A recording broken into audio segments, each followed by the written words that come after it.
real balance. You cannot be civil with a political party that wants to destroy what you stand for, what you care about.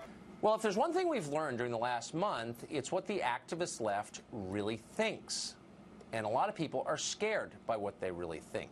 Fundamental question in 2018. This is the most important midterm election in American history, because if this is not repudiated in November, this country's going down a track of not just decline, but a fundamental change that will be very, very difficult to change the trajectory that we're on. Key matchups tonight. Donald Trump Jr. tweeted, quote, "Trump supporters, the fight is not over. You better believe the Democrats are going to do everything in their power to impeach Kavanaugh from the Supreme Court if they take control of Congress. This is war, time to fight. Vote on November 6th to protect the Supreme Court." I believe that our party, the Democratic Party, must be a party that fights fire with fire. So when you change the composition of the court, you're really disempowering the Democratic Party in a profound way. It's become not just a battle of left and right, not just a battle over just how bad or how far he will go. I don't think anyone actually had a sense of how bad this could. And now, a new low as the loony left drags the Democratic Party inexorably into the gutter. If you don't condemn it, you're part of it. Of course they won't condemn it, because hate is the left's currency. Hate is their energy. Hate is their path to power. All the wrong things. They want to keep themselves in power. They want to cater to the special interests. It is time for us as Democrats to be as tough as they are, to be as dedicated as they are, to be as committed as they are. The target of violence because they are seen as immoral or evil. But because the ends justify the means. Yes. And that's how they've been raised, and that's what they believe. And they're like infants. If they don't get their way, they will scream and they will punch. And the ones who are billionaires, they like the fact that they've got more money than everybody else, and so they want the system rigged so that they end up with most of the pie and everybody else fights for the crumbs. One of the moves that I love that liberals tried to do, the liberal would try to control a black person through the concept of racism because they know that we are very proud, emotional people. If we are fortunate enough to win back the House and/or the Senate, that's when civility can start again. Though actually the term think may be too generous. A lot of what we're hearing isn't the product of thinking at all. It's the product of coordinated instructions handed down from on high and dutifully repeated by angry children. Liberals are party people. They do exactly what they are told. And he's still doing it. He's the master distractor. He's the king of the misdirect. And we're being played every day by him. The man is an evil genius. So the question is not who Donald Trump is. America knows who he is. The question is, who are we? What's up, America? I want to thank all of you out there who are taking times out of your busy schedule to check out my videos. I think you'll find them quite interesting. Bringing Balance is about trying to take a look, or at least address, this current phenomenon that's going on here in America, of this extreme divisiveness that is creating a real serious dilemma for this country. Anger, the animosity, the malevolence that kind of permeates the political and governmental systems today is really stagnating the country. And in my own, way of looking at it, it's kind of creating a cancer that may have no cure. All my life in this country, I've never seen the divisiveness that I see today. And it's strategic as to how it's going down. It's not accidental or circumstantial. It is intentional. And how did we get to this point here in America today where we're at each other's throat like sworn enemies when we're supposed to be a nation united together? You know, and supposed to represent the values that most human beings want and be a beacon of prosperity to the rest of the world. But that's not what's happening here. There's a struggle for power in this country on an ideological basis that is, like I said, it's creating a real serious situation here that needs to be addressed. And that can only be addressed by the American people. Those people who are in power, I'll put it this way. The issues that this country is faced with, it's not what divides us as a people. It is the people who govern us.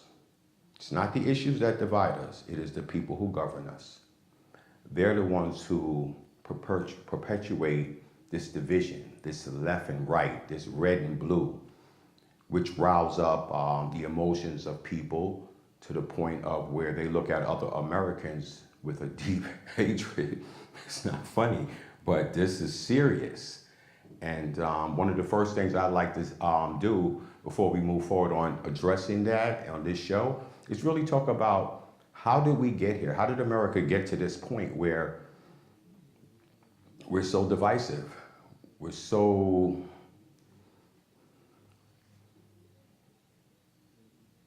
extreme in our views, how we cannot find any common ground. And like I said, it is not circumstantial or accidental. This seems to be, intentional. And that's what we as the American people need to do, find out why. Why is this happening? I can tell you what, in my own way, why I think it's happening, and I can give you these 5 things. What I believe is how America has got to this point where we are so divisive and kind of hateful and mean-spirited toward one another, especially based on party and and especially based on ideology. Number 1 is political apathy. The American people don't seem, on a larger basis, seem to think it is important to be up to date and informed on the political goings-ons in America. What bills are being passed, what persons are getting elected, and what are their intentions when they get elected. And that's another problem with us as a people. Why do we allow the politicians to tell us what they're going to do when they get elected? We're electing them, we're hiring them. Why aren't we directing to them what we want them to do? So that we know that when they come in, they're going to be carrying out our will, the will of the people. It is a country based on, a government of the people, by the people, for the people. But like I said, the people don't seem to be involved in their own government. Very few people vote. On large elections, we have about, 50% of the people that vote. On large elections, presidential elections, and when it's really revved up, that's only 50% of the people who are eligible to vote. That's not really giving us a true picture of the will of the people if everyone who is eligible to vote doesn't vote. And that really runs right into the second thing of civic responsibility. It is our responsibility as American citizens to be well informed about our government and be proactive within our government, and to ensure that we are electing people who are true public servants, not individuals that are trying to come in to rob our government through, in an unscrupulous manner. Wicked and cunning people who want to get in office. You see a lot of rich millionaires so hungry to want to get in there to be a public servant. That's what these positions are. These positions are public servants. You're supposed to be serving the people. But obviously that's not their intention when they want to go and get inside. And because we don't do our due diligence in trying to stay informed on the people we're electing, what are their views, and also putting out our own agenda and having them fulfill our agenda, as opposed to we electing them and then they tell us what they're going to do. Because you got to understand in this country, once you elect one of these officials, these are your congressman, your senator, a legislator, president, once they're in, then the power is within their hands now. They're representing you, your will. So you must make sure that the person you're electing is going to represent the will of your community, of your town. And the only way you'll know the real will of that community, town, city, or state, or country, is by having the majority of people who are eligible to vote. The third thing that's been really detrimental or contributing to the situation that we are in here in America today is irresponsible news media.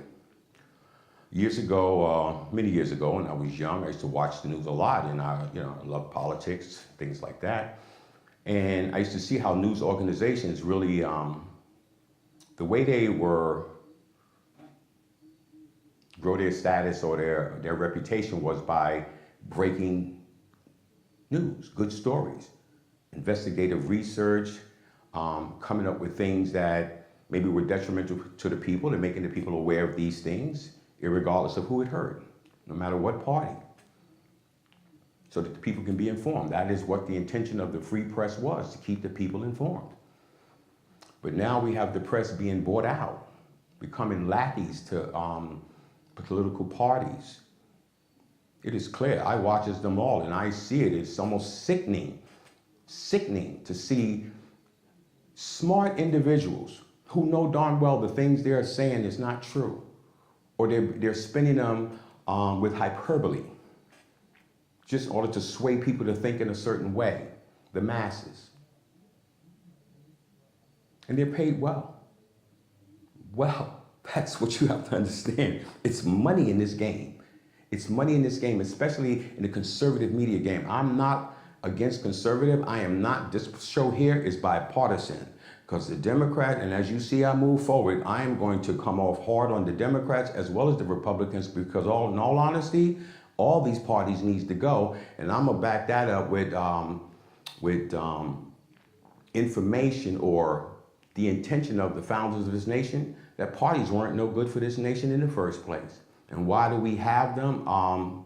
That's a good question we need to ask. And when I put forth to you what the founding fathers had to say about political parties and how they could be detrimental to the growth of this country, you'll see where I'm going with that.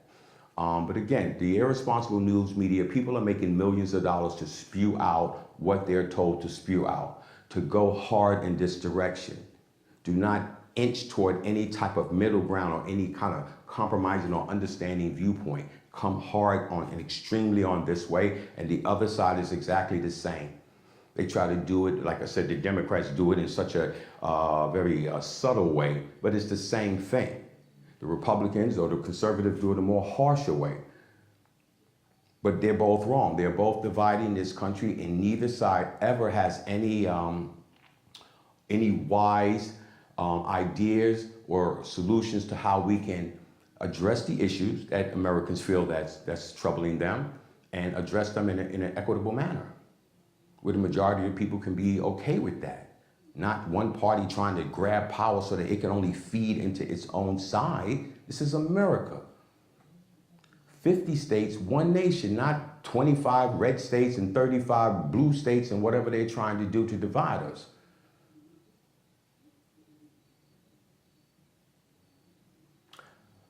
Like I said, these media organizations, we have to be careful, and there's so many of them. And then you have the internet with all kinds of these other news organizations, and everyone wants a piece of your mind.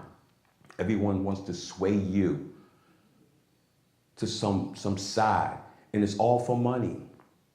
For your eyeballs, for your attention, for your ears to come to their shows and watch them. Be engaged, be revved up, to keep coming back to hear more of that craziness. Because when you go listen to either side, they never have any good things to say about how they're gonna make America better. What they have a lot to do is to tell you how negative the other side is. Oh, they're this and that. Oh, they're this and that. Oh, look what they're doing here. Oh, look what they're doing over there. That's all. So basically what the American people is left with is, who's worse?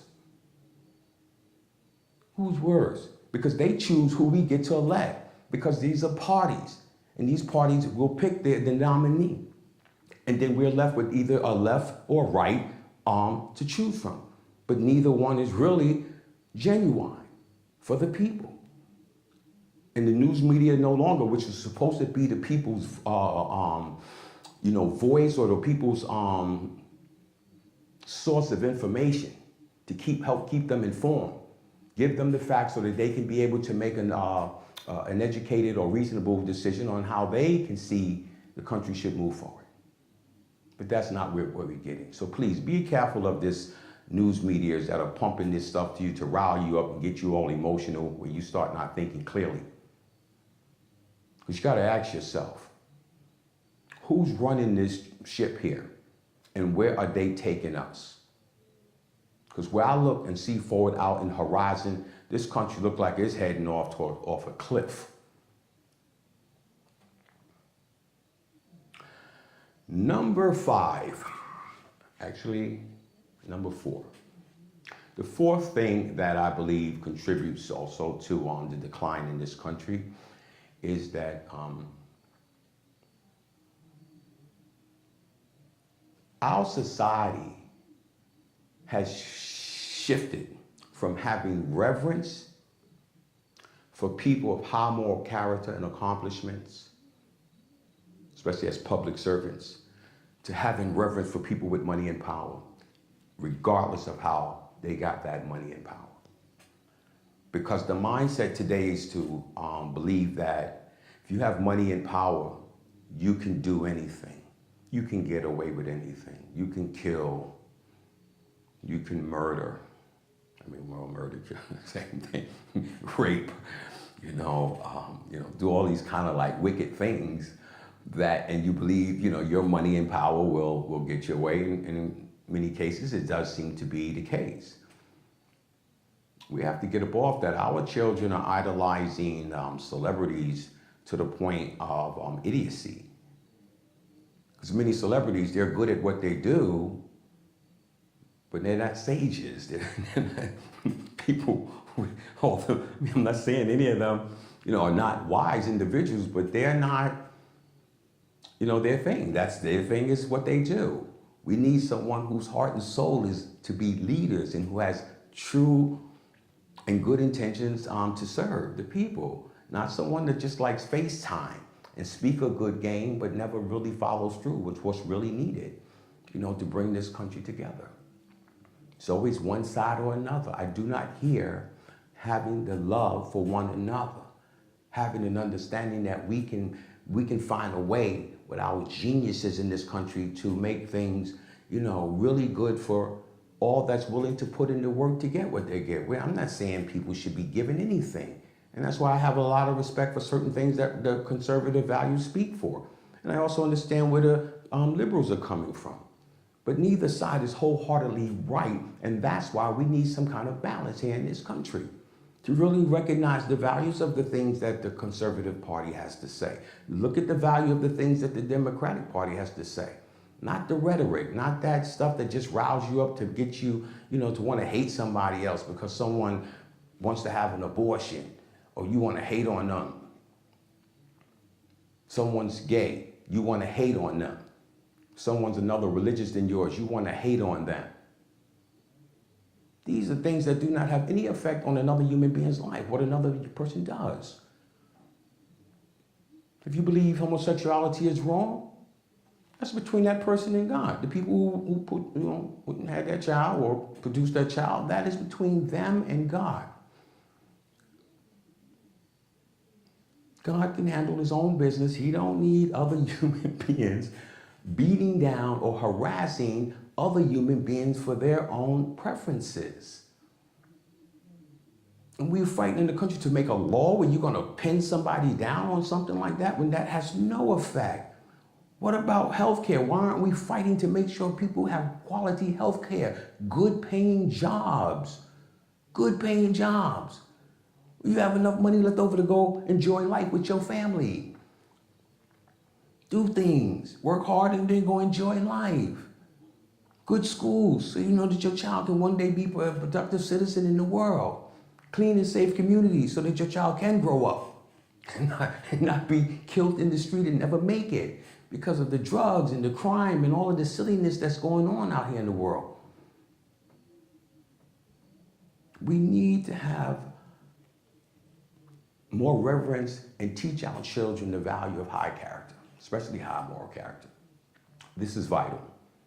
To believe that you can just, bully your way through life because you have money and power, which really gets our children to think at the time of 15, 16 that all they want is a lot of money so they can enjoy life. They don't even think about wanting to earn it. They just want it so they can go enjoy life. Like, why I gotta earn this? Why just give me stuff, let me go and enjoy my life.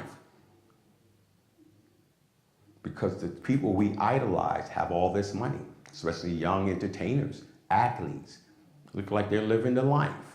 And we idolize them, or the media does, put them up on these pedestals, make like every word that comes out of their mouth is gold so that you can sell our children and everyone else a lot of products.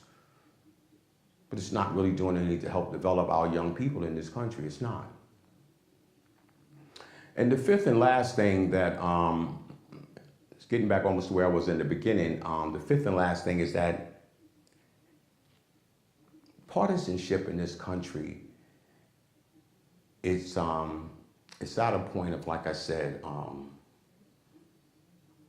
of severe consequences that can come about of what's going on. The people that are playing this game, these two parties that are really riling the country up to really be split dead down the middle and go on one side or another, is dangerous, and we need to not let them do that, because they have a game plan, which whatever that game plan is, it does not involve the masses. Okay, we're just pawns in the game, we're chips.